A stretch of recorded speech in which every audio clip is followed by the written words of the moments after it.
তো আমরা দেখি সংক্ষেপে যদি একটু বলেন, আমরা চাইছি মূল আমাদের ভক্তদের যে কি শাস্ত্র, কি টিপস, প্র্যাকটিক্যাল বিষয়গুলো নিয়ে আজকে ফোকাস করতে বেশি। তারপরে আমরা কিছু ফিলোসফিক্যাল বা তত্ত্ব কিছুটা শুরুতে আপনি একটু ক্লিয়ার করুন যে আয়ুর্বেদ আসলে কি? কোত্থেকে এলো? আমরা বিভিন্ন প্যাথির নাম শুনি এই জগতে আছে এই প্যাথি, ওই প্যাথি। তো আয়ুর্বেদটা কি? সোর্সটা কি? দেখুন, আয়ুর্বেদ এই কথাটার মধ্যে দুটো শব্দ আছে, আয়ু এবং বেদ। আয়ু মানে হচ্ছে লাইফ স্প্যান, আয়ু। আয়ুকাল। হ্যাঁ, আয়ুকাল। আর বেদ মানে নলেজ। হুম, যে শাস্ত্রে এই এই নলেজটা দেওয়া হচ্ছে, আয়ু সম্বন্ধে জ্ঞান আমাদের দেওয়া হচ্ছে, সেটাই হচ্ছে আয়ুর্বেদ। হুম, তো এই আয়ুর্বেদের উৎপত্তি আমরা অষ্টাঙ্গ সংগ্রহ গ্রন্থ থেকে, আমাদের শাস্ত্র গ্রন্থ যেটা আছে, অনেক গ্রন্থ আছে, অষ্টাঙ্গ সংগ্রহে আমরা পাই যে ব্রহ্মাজি থেকে এর উৎপত্তি। ব্রহ্মাজির কাছ থেকে। ব্রহ্মাজি থেকে। এবং ব্রহ্মাজি আয়ুর্বেদের এই দক্ষ প্রজাপতিকে দেন। দক্ষ প্রজাপতি থেকে অশ্বিনী কুমারোদয়, যারা আমরা হুম, জানি যে স্বর্গের যে স্বর্গের দুই ভাই ডাক্তার। যমজ হুম, ডাক্তার ছিলেন, তারা অশ্বিনী কুমারোদয়ের মানে পান দক্ষ প্রজাপতির কাছ হুম, থেকে।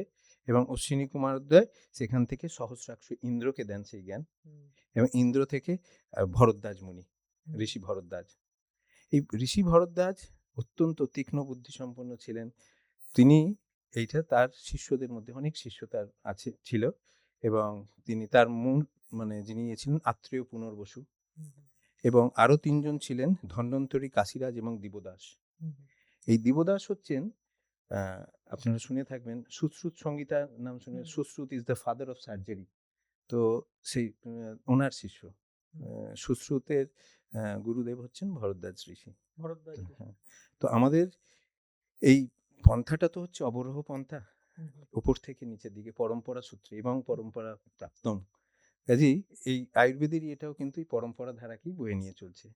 এবং ভরদ্বাজ ঋষি সেই নলেজ তার শিষ্যদের মধ্যে, যিনি প্রধান ছিলেন আত্রেয় পুনর্বসু, তার 6 জন শিষ্য ছিলেন, অত ডিটেলসে আমরা যাচ্ছি না।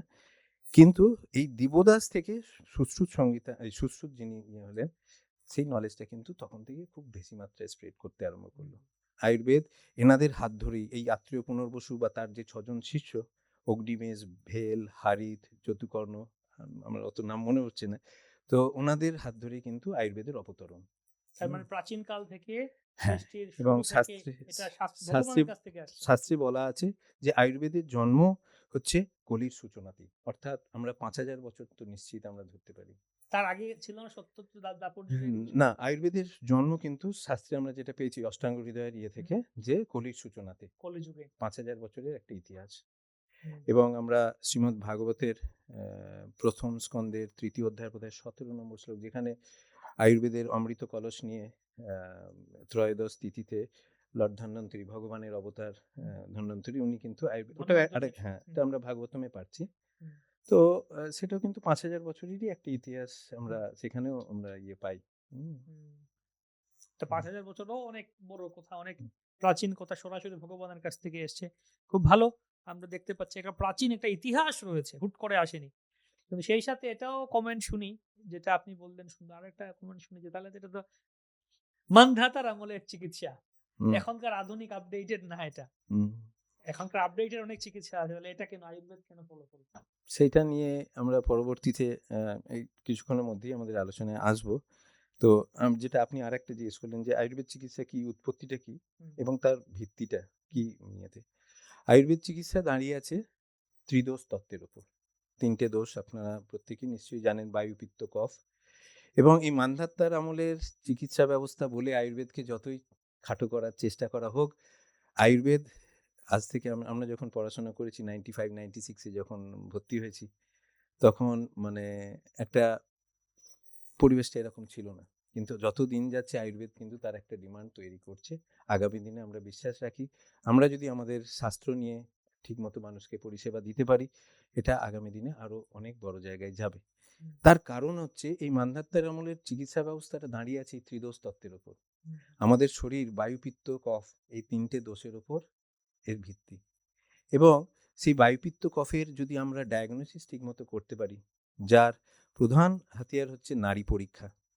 নাড়ি পরীক্ষার দ্বারা যদি আমরা এই 3টি দোষের কোন দোষটা আমাদের কনস্টিটিউশন, প্রকৃতিগতভাবে আমার কোন দোষটার আছে, এবং কোন দোষটা প্রকোপিত হয়েছে বায়ুপিত্ত কফের মধ্যে, বা কোন দোষগুলো একসাথে একাধিক দোষও প্রকোপিত হতে পারে, বাড়তে পারে, সেই বাড়ার ফলে কি কি সিমটম আমাদের আসে, সেইগুলো যদি আমাদের নলেজ ঠিকমতো থাকে, শাস্ত্রজ্ঞান, তাহলে একজন মানে অভিজ্ঞ মানে চিকিৎসক তিনি কি করবেন, তিনি নাড়ি ধরবেন আগে, এবং নাড়ি ধরেই তিনি অনেক সিমটম পেশেন্ট বলার আগে পেশেন্টকে আমরা বলতে থাকি।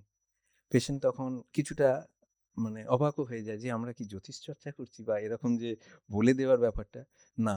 এই মান্ধাত্তার আমলের চিকিৎসা এটা নারীর ওপর নির্ভর করে, আমরা নারী পরীক্ষারও কিছু নিয়ম আছে যেটা দর্শকদের সামনে আমরা বলতে চাই, যে নারী পরীক্ষা কিন্তু যে কোনো সময় যেমন তেমন ভাবে করা উচিত নয়।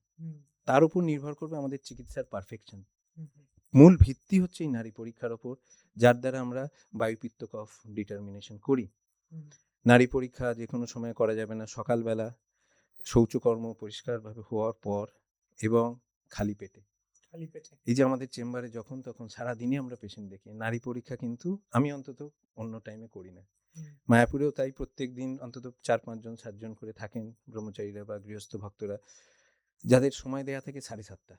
নারী পরীক্ষা করব বলে আমাকে কিন্তু ভোর 4:30 ট্রেন ধরে আসতে হয়, কারণ তাদের ওই খালি পেটে থাকা, তারা 9টায় ব্রেকফাস্ট করবে, তার আগে তাদেরকে নারী পরীক্ষা করে দেখতে হবে।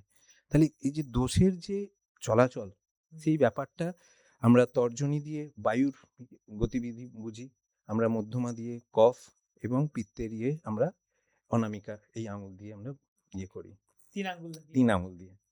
এবং নারী পরীক্ষার যেটা স্থান যেখানে করব, এই যে অঙ্গুলি আছে তার বেসের ঠিক নিচে, অর্থাৎ এইখানে আমরা স্পর্শ করব। এবং প্রথমে থাকবে আমার তর্জনী, যেটা বায়ুর গতিবিধি করবে, কফ, মধ্যমা এবং অনামিকা হচ্ছে পিত্ত। তো এইভাবে যখন আমরা সঠিকভাবে, যে কোনো হাতে আমরা করতে পারবো না, ছেলেদের ক্ষেত্রে ডান হাতে এবং মেয়েদের ক্ষেত্রে বাঁ হাতে। এই নিয়মগুলো শাস্ত্রে বলে দেওয়া আছে, এই নিয়মগুলো যত সুন্দরভাবে আমরা পালন করে করতে পারবো, হ্যাঁ, যে কোনো সময় ডাক্তারের কাছে গেলে আগে নাড়ি ধরে নেওয়া, এটা নিয়ম নয়, আয়ুর্বেদ অন্তত সেটা বলছে না শাস্ত্রে। তো এইগুলো দিয়ে যদি আমরা সঠিক দোষের অবস্থানটা জানতে পারি, তো রোগ নির্ণয় একবার যদি ভালোভাবে হয়ে যায়, তারপরে রোগীকেও আর বেশি সিমটম বলার থাকে না, তারপর আমাদের চিকিৎসাটাও কিন্তু সঠিকভাবে এগোতে পারে। তার মানে অন্য ডাক্তারের কাছে গেলে তারা স্টেথোস্কোপ ধরে, আর আয়ুর্বেদ ডাক্তারের কাছে নাড়ি ধরে, এটাই পার্থক্য।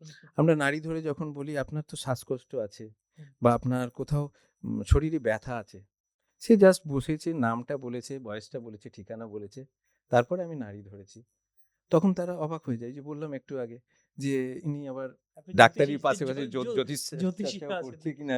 তো এই ব্যাপারটা তখন তাদেরকে বোঝাতে হয় যে না, এটা আপনার নাড়ির গতিটা এই বলছে।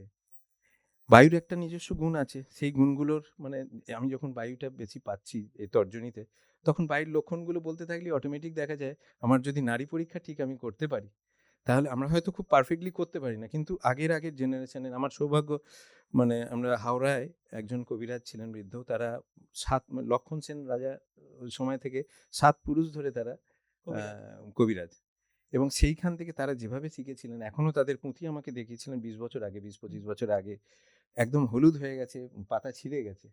তো সেইখান থেকে তাদের কাছে আমি কিছুটা শিখেছি। কবিরাজ নিতাই চন্দ্র সেন, আজ মানে আপনারা শুনেও থাকবেন, পরম্পরা আয়ুর্বেদ বলে এখন খুব ফেমাস।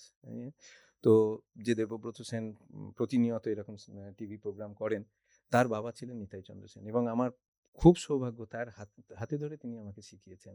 তো কিছুটা হলেও আমরা পারফেক্ট এই নারী রিডিংটা করতে পারি বলে মানুষ সেই বিশ্বাস ভরসাটা নিয়ে আসছে আমাদের কাছে। বাহ, খুব সুন্দর আমরা শ্রবণ করছি আয়ুর্বেদের কথায়